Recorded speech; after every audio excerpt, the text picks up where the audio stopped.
There are many examples of my field, the field of psychotherapy, being full of shit. And one of those examples is a model of dealing with grief that was developed by a Swiss psychologist or a psychiatrist, don't remember, by the name of Elisabeth Kübler-Ross, who had the 5 stages of grief. And the 5 stages of grief are denial, anger, bargaining, depression, and acceptance.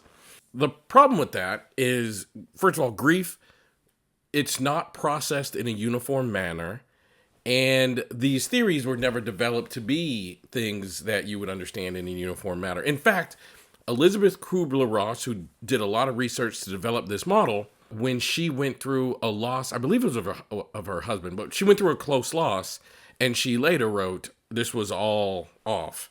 I'm not dealing with any of these things in any of these ways." And I think our field has to do a better job of highlighting like when something is theoretical based versus like when something is based in the real world, because the woman herself went through a grief in her personal life and then later said it was all wrong and none of this is congruent to the way that I experienced my grief. Anyway, I say all this to say sometimes the psychotherapy field is just full of shit.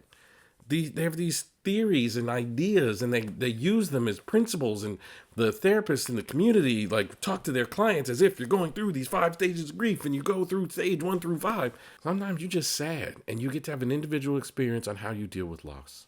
That's the message today.